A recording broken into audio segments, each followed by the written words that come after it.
Well, I think some of you know that when Greg and I first moved to Michigan back in 2005, we opened a bed and breakfast in Saugatuck.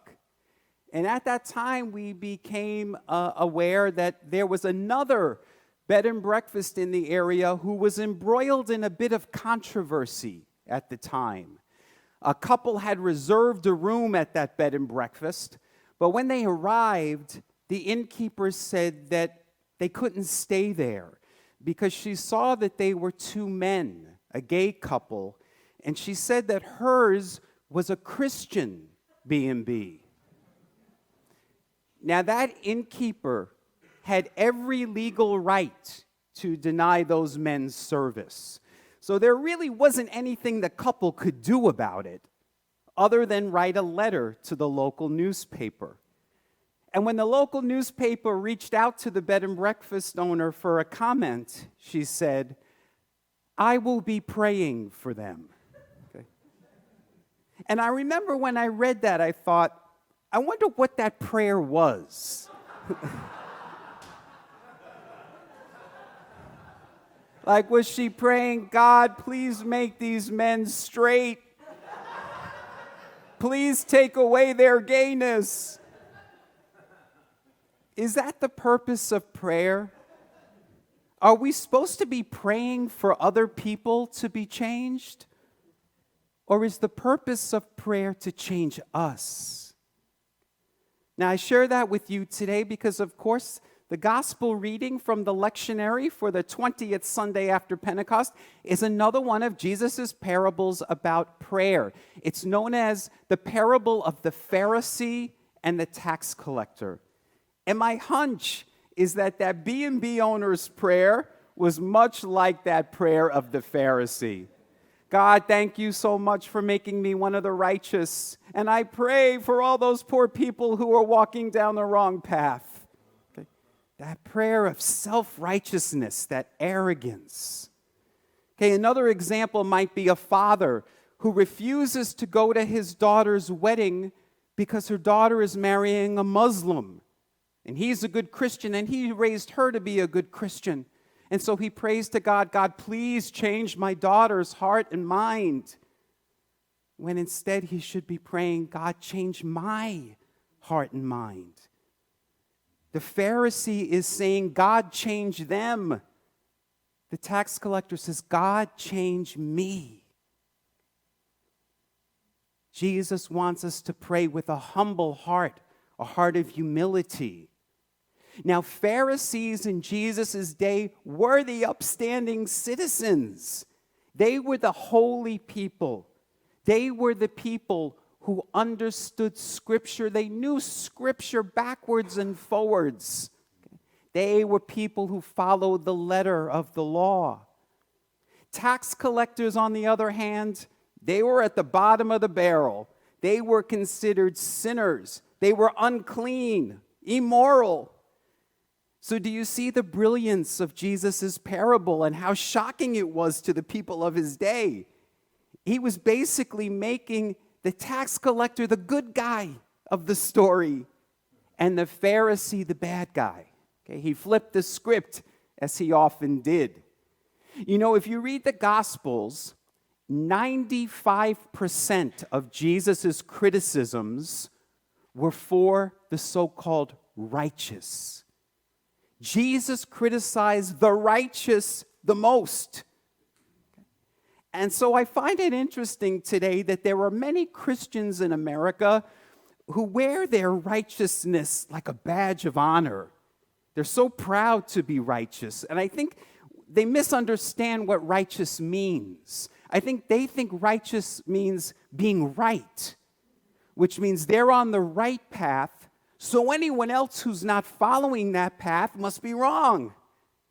So they really do believe that the world's 500 million Buddhists, the world's 1 billion Hindus, and the world's 1.6 billion Muslims, they're all wrong.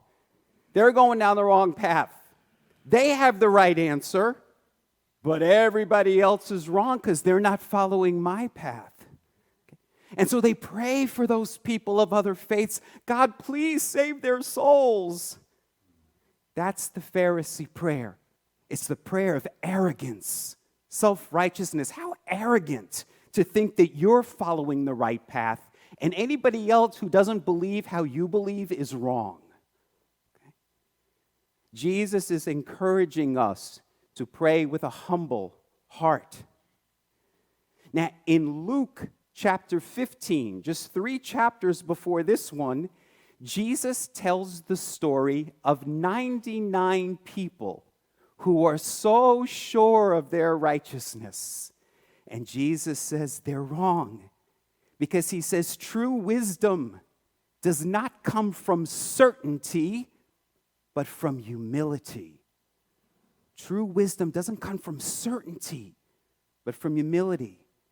You know, the contemporary Christian writer Anne Lamott, she said something similar. I shared it with you last year.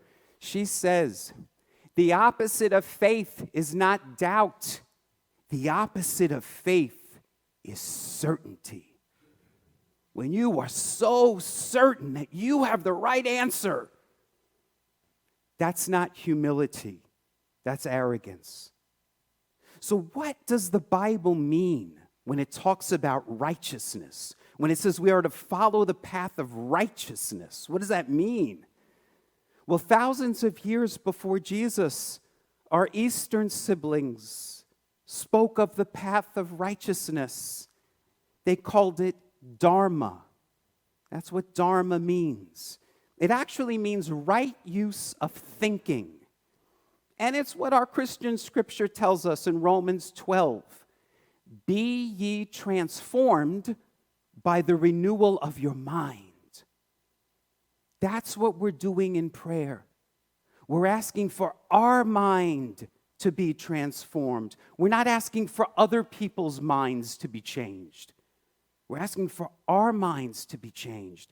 That's why Jesus said, all who exalt themselves will be humbled, but all who humble themselves will be exalted, which means lifted up into the spiritual domain. And Jesus says that the effects of this will be peace. The prophet Isaiah says, the effect of righteousness will be peace.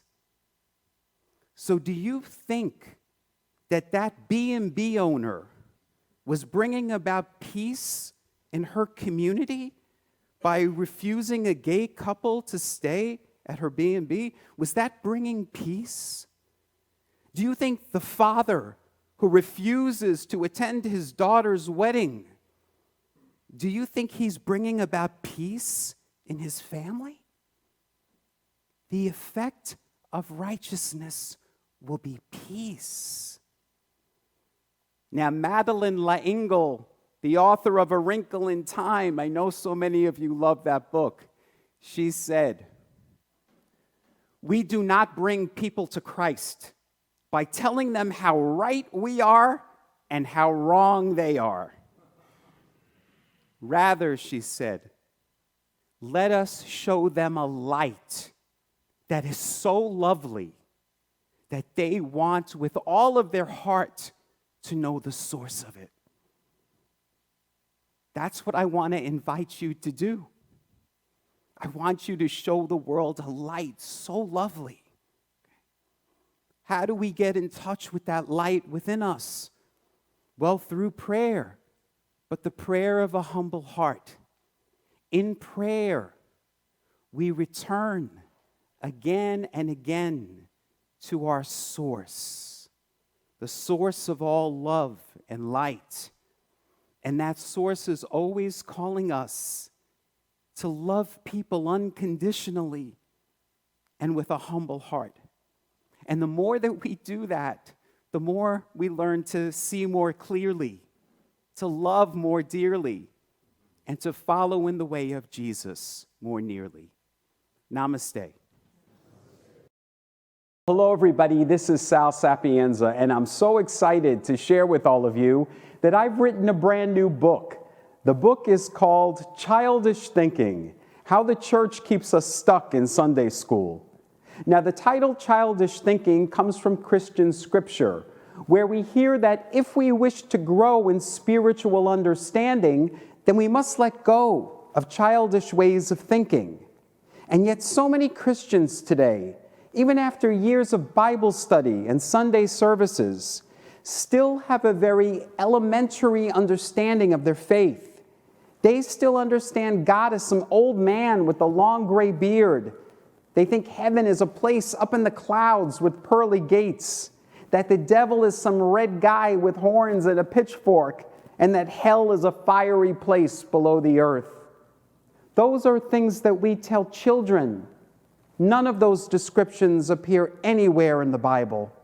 And so in childish thinking, I try to dispel many of those misnomers, and I explore topics such as God, Jesus, heaven, hell, sin, prayer, and resurrection from the higher perspectives of ancient Christian mystics and contemporary progressive theologians. After each chapter, there are prayers for quiet contemplation and questions for personal reflection and journal writing. Come learn how you can let go of old ways of thinking and begin to see things with new eyes. Come and learn how you can finally graduate from Sunday school. The book is available now on Amazon, and you can read the entire introduction at childishthinking.faith.